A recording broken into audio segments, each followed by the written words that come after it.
हाय। Hello kids, कैसे हैं आप लोग। आजकल तो सब स्कूल जा रहे होंगे, बहुत गर्मी भी हो रही है और अब समर वेकेशंस भी स्टार्ट होने वाली हैं। तो समर वेकेशंस में तो होता है कि हम जा तो बाहर घूमने जाएं, जहाँ कुछ नई नई एक्टिविटीज़ करें। तो हमारे पेज पे बहुत सारी एक्टिविटीज़ आती हैं, तो आप उनको फॉलो कर सकते हैं। और हम अब स्टोरीज़ की सीरीज़ भी स्टार्ट कर रहे हैं, तो आप उनको भी सुन सकते हैं। अच्छी लगे तो आप अपनी फैमिली और फ्रेंड्स में शेयर भी कर सकते हैं। और आप हमें कमेंट में बता भी सकते हैं कि आप किस तरह की स्टोरी जो है सुनना चाहते हैं। तो चलिए जल्दी से स्टोरी को स्टार्ट करते हैं। चलिए, तो आज की पहली कहानी है कौवा और सांप। एक बार की बात है कि एक पेड़ पर कौवों का एक जोड़ा रहता था। मादा कौवी ने अंडे दिए। जब वे दोनों भोजन की अवस्था करके वापस घोंसले में आए तो पाया कि अंडे वहाँ नहीं थे। तभी उन्होंने देखा कि पेड़ के कोटर में एक सांप था। उन्हें ये समझते देर न लगी कि सांप ने ही उनके अंडे खाए हैं। वे दोनों अपने दोस्त सियार के पास गए और उसकी मदद मांगी। सियार ने उन्हें एक सुझाव दिया। अगले दिन कौवा उड़कर महल में गया। रानी का हार उठा लाया। कौवे ने वह हार सांप के कोटर में डाल दिया और वहाँ से उड़ गया। महल के सिपाही कौवे का पीछा करते वहां पहुंच गए। जब सिपाहियों ने कोटर से हार निकालने की कोशिश की तो उन्हें वहां एक सांप दिखाई दिया। हार को सुरक्षित निकालने के लिए उन्होंने सांप को मार डाला।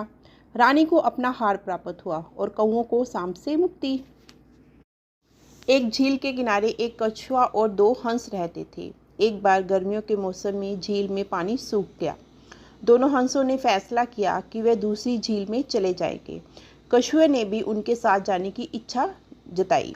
हंसों ने कहा कि अगर कछुआ रास्ते में बात नहीं करे तो वे उसे अपने साथ उड़ाकर दूसरी झील में ले जाएंगे। सबने एक उपाय निकाला। हंसों ने एक बड़ी सी लकड़ी को अपने मुंह में दबा लिया और कछुए ने डंडी के बीच का हिस्सा अपने मुंह में दबा लिया। इस तरह से वे तीनों उड़कर दूसरी झील की ओर जाने लगे। जब वह उड़ते उड़ते एक शहर के ऊपर से गुजर रहे थे तो लोगों ने कछुए को उड़ता देखकर कुछ व्यंग किया। कछुए ने उनका जवाब देने के लिए जैसे ही मुंह खोला वह धड़ाम से ज़मीन पर गिर गया और घायल हो गया। अगली कहानी है एक संगीतकार गधे की। तो एक गधा और सियार दोनों मित्र थे। गधा दिन भर मालिक का बोझा अपनी पीठ पर लाता था और रात में गांव के खेतों में जाकर अपना पेट भरा करता था। एक रात को जब सियार और गधा दोनों खेतों में चर रहे थे, तभी गधे ने कहा कि उसे गाना गाने की इच्छा हो रही है। सियार ने उसे रोकते हुए कहा कि अगर तुम गाना गाओगे तो लोग जाग जाएंगे, फिर हमारी पिटाई होगी। गधे ने उसकी बात नहीं सुनी और उल्टा उसे कहा कि तुम अच्छा संगीत सुनना ही नहीं चाहते। ऐसा कहकर गधे ने गाना गाना शुरू कर दिया। उसका गाना सुनकर किसान जाग गया। सियार ने अपनी जान बचाकर वहां से जंगल की तरफ तो भाग गया।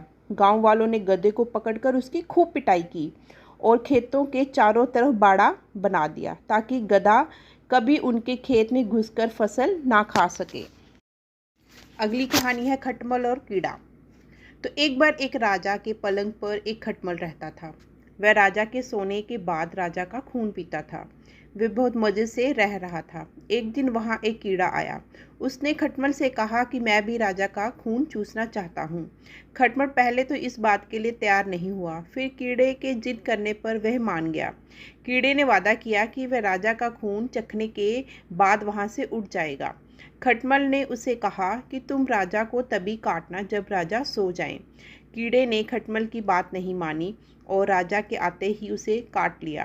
राजा ने अपने सिपाहियों को बुलाया और बिस्तर की जांच करने को कहा। राजा के सिपाहियों के बिस्तरा झाड़ा तो कीड़ा वहां उड़ गया और खटमल मारा गया। एक बार की बात है कि एक सारस बूढ़ा होने के कारण शिकार करने में असमर्थ हो गया था। बिना शिकार किए अपनी भूख शांत करने के लिए उसने एक उपाय सोचा। वह नदी के किनारे उदास होकर बैठ गया।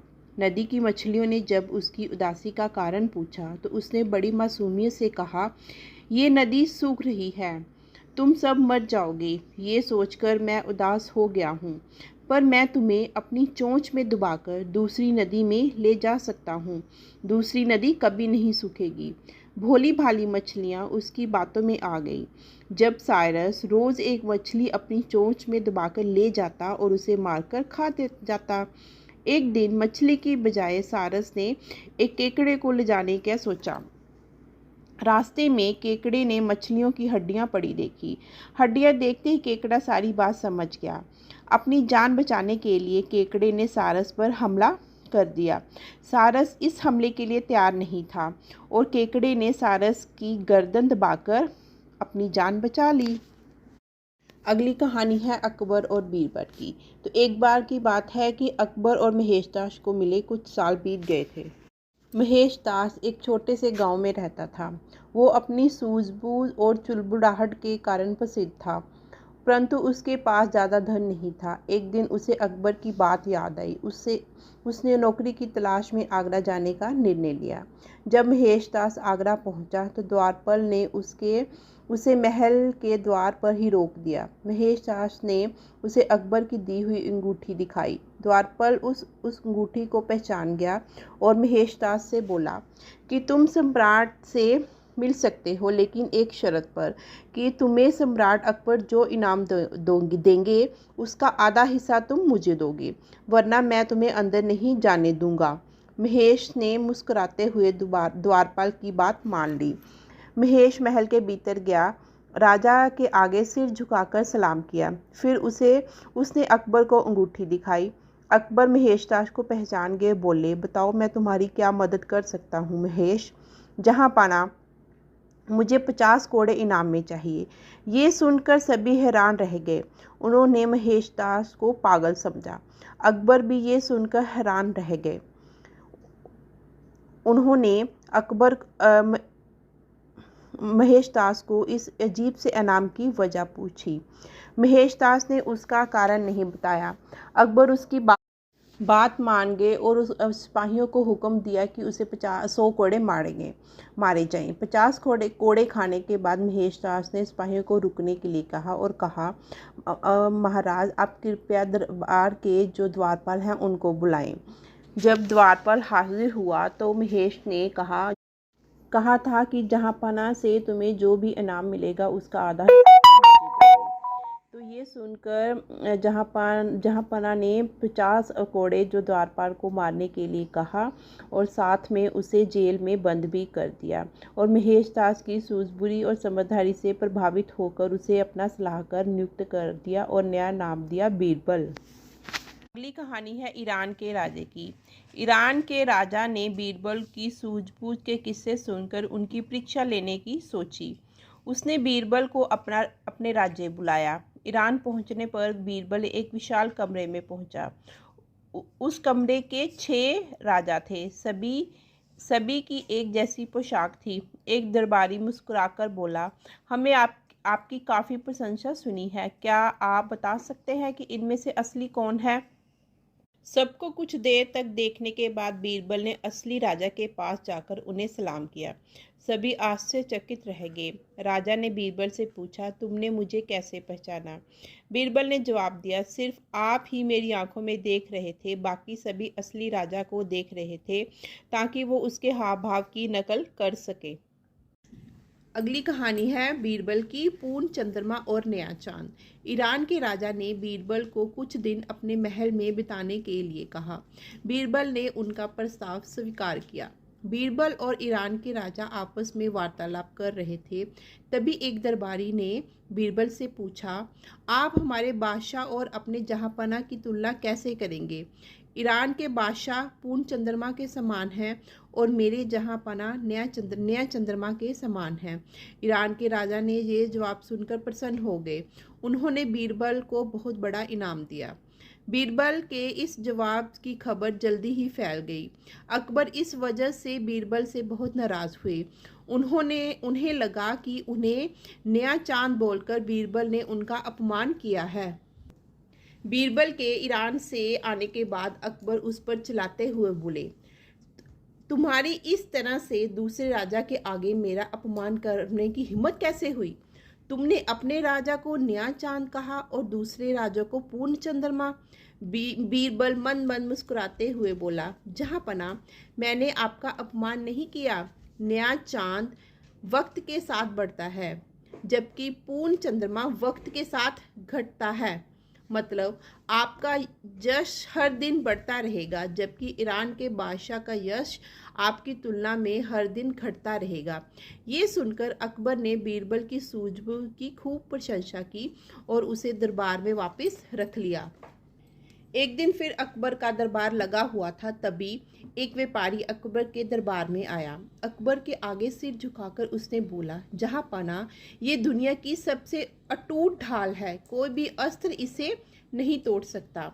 फिर उसने एक तलवार निकाल ली और अकबर से बोला, इसकी धार का मुकाबला कोई नहीं कर सकता, ये दुनिया की हर चीज़ को काट सकती है।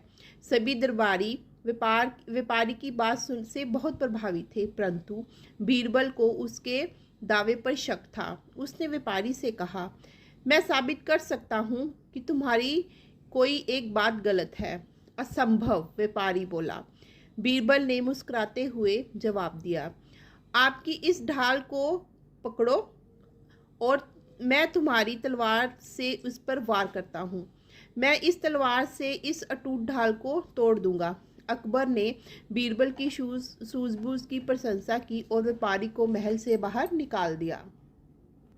अकबर हमेशा ही बीरबल की बातों से बहुत प्रभावित होते थे। एक दिन ऐसे ही वो अपने दरबार में बैठे हुए थे तो अकबर ने अचानक बीरबल से सवाल करते हुए पूछा कि बीरबल, तुम सोने के सिक्के और न्याय के बीच में क्या चुनोगे? बीरबल ने जवाब दिया, बेझिझक मैं सोने के सिक्के ही चुनूंगा। बीरबल का ये जवाब सुनकर हर कोई अचंभित रह गया। कुछ दरबारी बीरबल से जलते थे, उन्होंने उसे लालची कहा। अकबर उसके इस जवाब से बहुत हताश हुए और बीरबल से इसका कारण पूछा। बीरबल बोला, हजूर, आपके राज्य में हर किसी को न्याय मिलता है, इसलिए मैं सोने के सिक्के चुनूंगा। अकबर के साथ साथ सभी दरबारी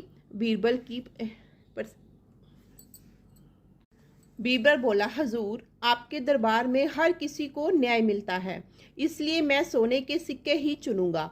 अकबर के साथ साथ सभी दरबारियों ने बीरबल की प्रशंसा की। अकबर ने खुश होकर बीरबल को फिर से सोने की असरफियां इनाम के तौर पर दी। एक दिन की बात है कि अकबर अपने दरबार में बैठे हुए थे। तभी बीरबल अपनी 10 साल की बेटी को लेकर राजमहल में आ गए। अकबर उस प्यारी सी बच्ची को देखकर बहुत खुश हुए।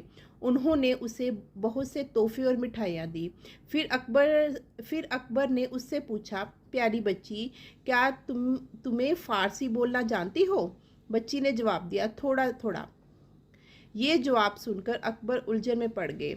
उन्होंने बीरबल की तरफ देखा। बीरबल ने कहा, हजूर, मेरी बेटी का ये मतलब है कि वो उनसे कम जानती है जिन्हें इस भाषा में महारत हासिल है, और उन लोगों से ज़्यादा जानती है जिन्हें इस भाषा में बिल्कुल भी ज्ञान नहीं। ये सुनकर अकबर हंसते हुए बोले, बीरबल, तुम्हारी बेटी ने में भी तुम जैसी हाजिर जवाबी सीखी है। बीरबल को अपनी बेटी पर बहुत गर्व हुआ। एक दिन अकबर और बीरबल दरबार में बैठे हुए थे। तभी अकबर ने बीरबल से पूछा, क्या कोई व्यक्ति एक ही समय में गरीब और कुलीन हो सकता है? बीरबल ने कहा, जी हुजूर, ऐसा हो सकता है। अकबर ने बीरबल से ऐसे व्यक्ति को दरबार में लाने के लिए कहा। बीरबल ने स्वीकृति में सिर हिलाया और चला गया। कुछ वक्त में बीरबल फिर दरबार में आया। उसने अकबर के आगे एक भिखारी को पेश कर दिया और बोला, जहाँ पना ये समाज के सबसे नीचे तबके का है। अकबर बोले, वो तो ठीक है, परंतु ये कुलीन कैसे हुआ? बीरबल ने जवाब दिया, इसे शाही दरबार में स्वयं आपसे मिलने का अवसर प्राप्त हुआ तो ये कुलीन हो गया ना। एक बार फिर अकबर बीरबल की सूझबूझ से जीत गए और अकबर ने भिखारी को ढेरों सारा इनाम दिया और उसकी सूझबूझ से बहुत खुश हुए। एक बार बादशाह अकबर बीरबल से नाराज हो गए, उसे दरबार से निकाल दिया। बीरबल बिना कुछ बोले चुपचाप गांव में से चला गया। वहां जाकर उसने खेती करनी शुरू कर दी। बीरबल ने अपनी वास्तविक पहचान सबसे छुपा के रखी। कुछ ही दिनों में अकबर को बीरबल की कमी का एहसास होने लगा। उन्होंने बीरबल को खोजने के लिए पूरे राज्य में घोषणा करवा दी कि उन्हें समझदारी से भरा घड़ा दरबार में भेजना होगा। अगर वो घड़े को समझदारी से ना भर पाए तो उन्हें उसे आभूषणों से भर कर दरबार में भेजना होगा। जब बीरबल ने ये बात सुनी तो उन्होंने गांव वालों को आश्वासन दिया कि वो घड़े को समझदारी से 1 महीने में भर देगा और वो अपने साथ एक घड़ा लेकर तरबूज के खेतों की तरफ गया। उसने एक छोटा सा तरबूज लेकर घड़े में भर दिया और उसने उसकी बेल नहीं काटी। बीरबल उसकी देखभाल करता रहा और जल्द ही तरबूज इतना बड़ा हो गया कि उसे घड़े से निकालना नामुमकिन हो गया। उसके बाद बीरबल ने उसकी बेल काट दी। बीरबल ने एक संदेश के साथ वो घड़ा दरबार में भेज दिया जिस पर लिखा था, जहां पना इस घड़े को तोड़े या काटे बिना आप इसमें से समझदारी को निकाल लीजिए। अकबर समझ गए कि ये संदेश बीरबल का ही है। अकबर फौरन उस गांव में गए और बीरबल को मनाकर वापस ले आए। एक बार अकबर और बीरबल महल के तालाब के आसपास घूम रहे थे। अकबर ने बीरबल से कहा, क्या तुम्हें लगता है कि पैसे के लिए कोई भी इंसान सारी रात इस कुएं के ठंडे पानी में खड़ा रह सकता है? बीरबल ने जवाब दिया, बेशक। अगर किसी व्यक्ति को पैसे की ज़रूरत होगी तो वो ऐसा कर सकता है।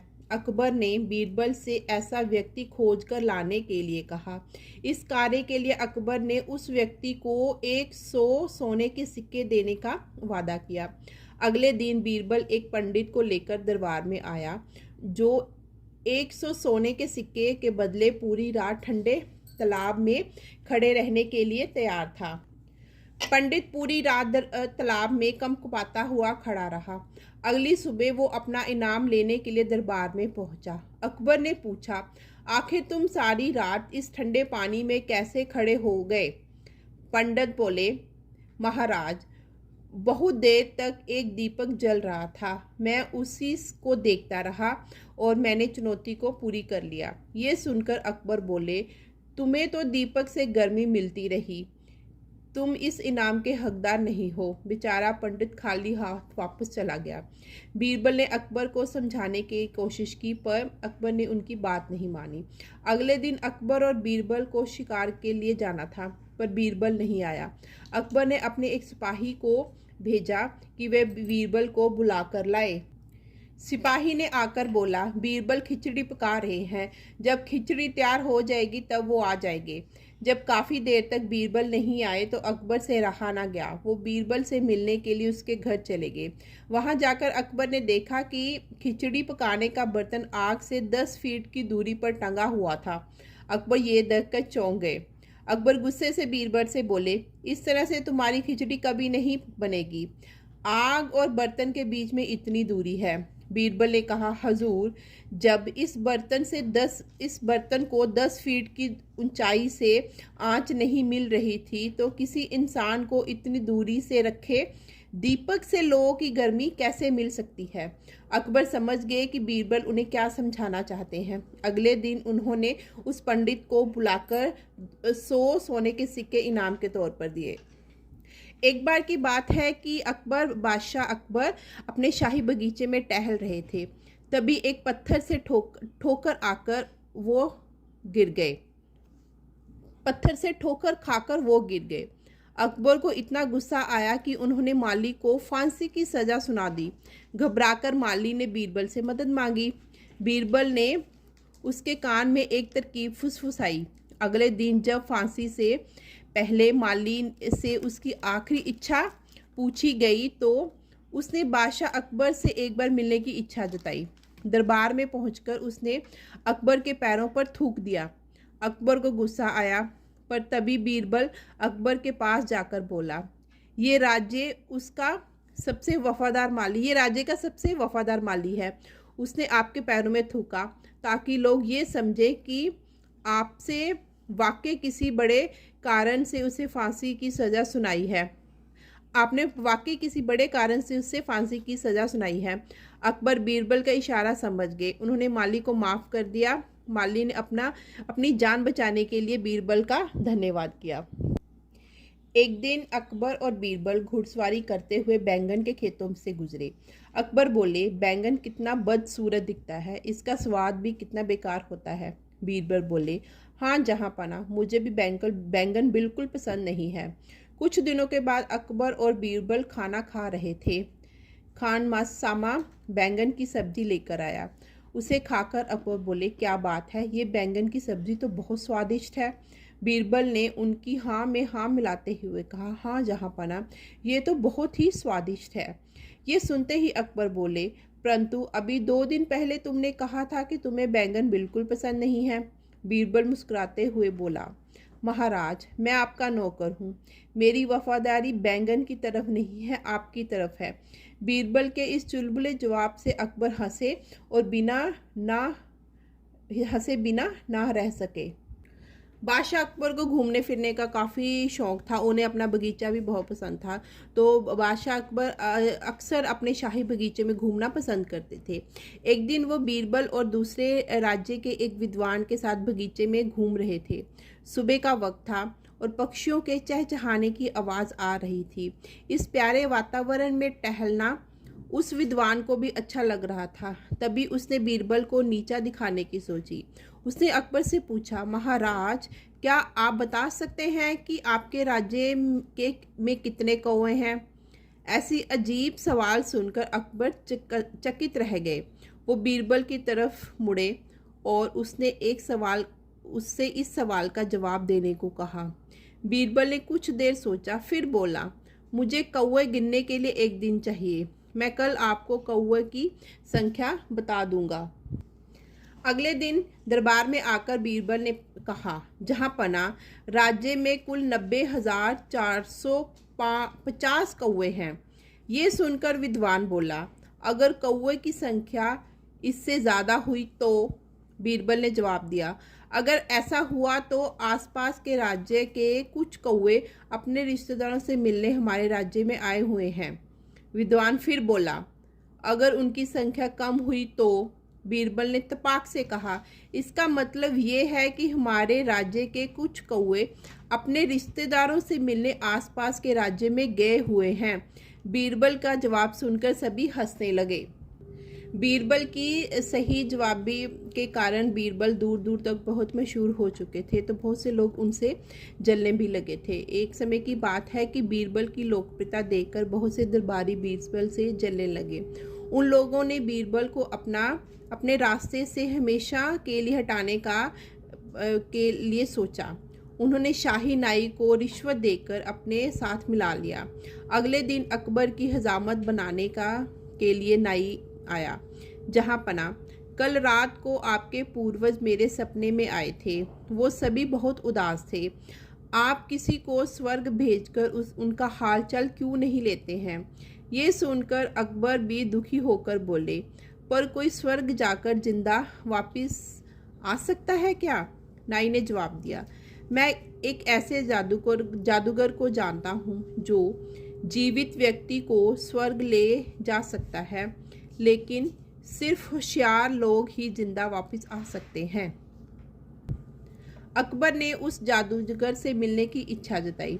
नाई उसे महल में लाया। जादूगर ने अकबर को आश्वासन दिया कि वो जीवित व्यक्ति को स्वर्ग भेज सकता है। उसने ये भी कहा कि मैं इस कार्य के लिए अकबर अपने दरबार के सबसे समझदार व्यक्ति को ही भेजें। अगले दिन अकबर ने बीरबल को दरबार में बुलाया और कहा, बीरबल, क्या तुम अपने जहाँपना के लिए कुछ भी कर सकते हो? बीरबल ने स्वीकृति से सिर हिलाया। अकबर खुश होकर बोले, मुझे तुमसे यही उम्मीद थी। मैं चाहता हूँ कि तुम स्वर्ग जाओ और मेरे पूर्वजों का हाल जानकर आओ। ये अजीब बात सुनकर बीरबल घबरा गए, परंतु उनके सामने सब्र बनाए रखा। अकबर ने उसे नाई और जादूगर से हुई बातचीत के बारे में बताया। बीरबल ने कुछ दरबारियों को मुस्कुराते हुए देखा और समझ गया कि ये इनका रचा हुआ षड्यंत्र है। उसने अकबर से बोला, हजूर, मैं तो बड़े सौभाग्य की बात है कि मुझे स्वर्ग जाकर आपके पूर्वजों से मिलने का मौका मिल रहा है, परंतु इस यात्रा की तैयारी करने के लिए मुझे खूब सारा धन और 1 महीने का अवकाश चाहिए। अकबर मान गए।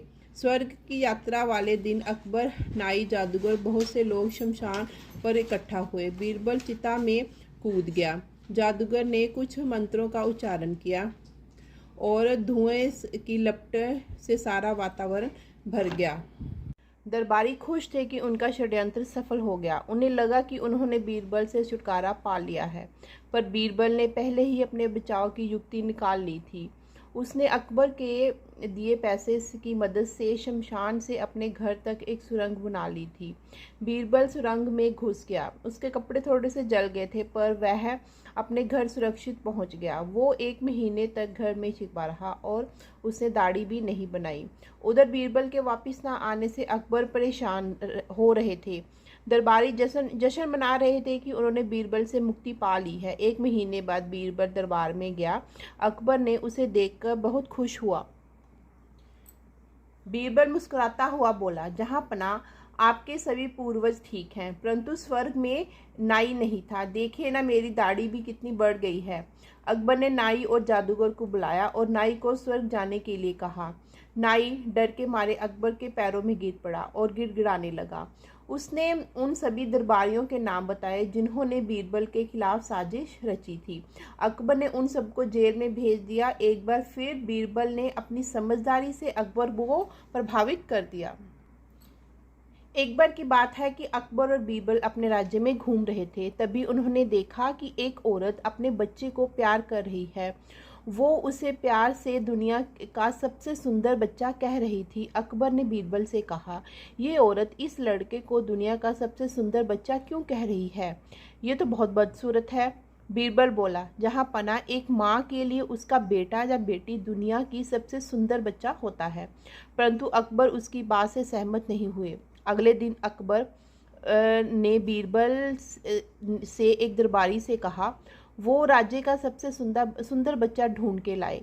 शाम को दरबारी अपने बच्चे को लेकर आया। अकबर ने उससे ऐसा करने की वजह पूछी। दरबारी ने बताया, उसके घर जाकर अपनी पत्नी को सबसे सुंदर बच्चा खोजने की बात बताई। तब उसकी पत्नी ने अपने बच्चे को सबसे सुंदर बताया। बीरबल ने अपनी बात सिद्ध कर दी। एक बार अकबर के दरबार में बहुत से दरबारी बीरबल से जलते थे। एक बार अकबर के कुछ दरबारियों ने महल के छत पर खड़े थे। एक दरबारी ने शिकायत करते हुए अकबर से कहा, जहाँ पना आप सिर्फ बीरबल से ही सुझाव मानते हैं, अगर आप दूसरे दरबारियों की सलाह सुनते ही नहीं। अकबर को ये जानकर दुख हुआ कि कुछ दरबारी उनके बारे में ऐसा सोचते हैं। उन्होंने फैसला किया कि वो अपने दूसरे दरबारियों को बीरबल की अहमियत समझाएंगे। तभी अकबर को महल के दरवाजे से एक बारात जाती दिखाई दी। उन्होंने उस दरबारी को ये पता करने भेजा कि बारात किसकी है। दूल्हे से पूछताछ करने के बाद वो दरबारी खुशी खुशी वापस आ गया। फिर अकबर ने बीरबल से कहा कि वो बारात से पूछकर आए। बीरबल भी पूछताछ करके वापस आ गया। फिर अकबर ने दरबारी से पूछा, बताओ ये बारात कहाँ जा रही है? दरबारी चकित रह गए। उससे कहा, हजूर, आपने तो पूछने के लिए कहा था कि ये बारात किसकी है, तो मैं उसे वही पूछकर आया। अकबर ने वही सवाल बीरबल से पूछा। बीरबल ने जवाब दिया, जहाँ बना ये लोग इलाहाबाद जा रहे हैं।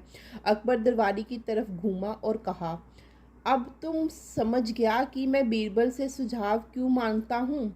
वो सिर्फ कार्य खत्म नहीं करता, बल्कि उस कार्य से जुड़ी हर बात की जानकारी रखता है। बीरबल आने वाली समस्या को पहले ही भांप लेता है और उसका समाधान भी खोज लेता है। दरबारी को अपनी गलती का एहसास हुआ और उसने अकबर से माफ़ी मांगी।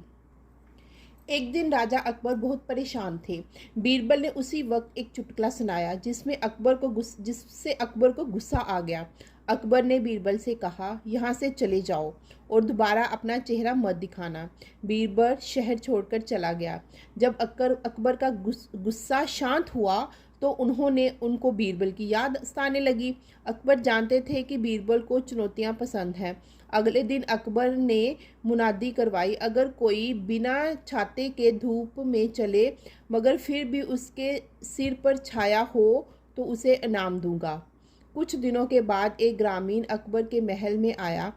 उसने अपने सिर के ऊपर एक चारपाई पकड़ी हुई थी। वो अकबर के आगे आया और बोला, जहाँ पना, मैं यहाँ अपना इनाम लेने आया हूँ। अकबर ने उसे इनाम दिया और बोले, अब मुझे उस व्यक्ति के पास ले चलो जिसने तुम्हें ये चारपाई अपने सिर पर रखने के लिए कहा है। ग्रामीण अकबर को गांव में ले गया। बीरबल वहां किसान बनकर रह रहा था। अकबर ने बीरबल से माफ़ी मांगी और उसे वापस चलने को कहा, तो बीरबल उनकी बात मान गया। एक बार की बात है कि अकबर को दरबारियों को बुलाकर कहा कि महारानी सभी अंधों को दान देना चाहती हैं। मेरे राज्य में जितने भी अंधे हैं उनको सूचित किया जाए। एक मंत्री ने सूची बनाकर अकबर को दे दी। अकबर ने बीरबल से सूची को एक बार फिर जांचने के लिए कहा। बीरबल ने सूची पढ़ी और बोला, जहाँ पना, इस सूची में कुछ कमी है। हमारे राज्य में तो और भी बहुत से अंधे लोग हैं। अकबर ने बीरबल को नई सूची बनाने के लिए कहा। बीरबल एक पेड़ के नीचे बैठकर जूते की मरम्मत करने लगा। एक आदमी वहां से गुजरा और उसने बीरबल से पूछा, यार तुम ये क्या कर रहे हो? बीरबल चुप रहा। उसने धीरे से अपने सेवक को इशारा किया, जिससे उस व्यक्ति का नाम उस सूची में लिख लिया। पूरे दिन कई लोग वहां से गुजरे और सबने बीरबल से यही प्रश्न किया। इस तरह से नामों की सूची बढ़ती गई। जल्द ही एक जासूस ने अकबर को जाकर इस बात की खबर दे दी। अकबर को जासूस की बात पर भरोसा नहीं हुआ। उन्होंने खुद जाकर देखने का निर्णय लिया। अकबर ने भी जाकर बीरबल से पूछा, तुम ये क्या कर रहे हो बीरबल? बीरबल ने सेवक को इशारा किया। उसने कुछ लिखा। बीरबल और अकबर वापस महल में आ गए।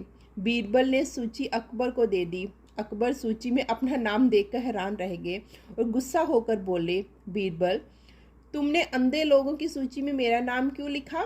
बीरबल ने नम्रता से जवाब दिया, हजूर, बाकी कई लोगों की तरह आपने भी मुझे यही पूछा कि मैं क्या कर रहा हूँ, जबकि ये साफ था कि मैं जूते की मरम्मत कर रहा हूँ। जिनकी आंखें होती हैं उनका व्यवहार अंधों सा होता है, वो अंधों की सूची में नहीं आते। अकबर हंसे और बीरबल की बात से सहमत हो गए। तो आप इस बात से कितना सहमत हैं, आप मुझे कमेंट बॉक्स में ज़रूर बताइएगा। और किस किस ने मेरी सारी स्टोरी सुनी वो भी बताइएगा। और आप किस तरह की स्टोरी सुनना चाहते हैं मुझे ये भी कमेंट बॉक्स में बताइएगा। तो मैं आपको फिर एक नई और एक स्टोरी लेकर आपसे मिलूँगी। बाय।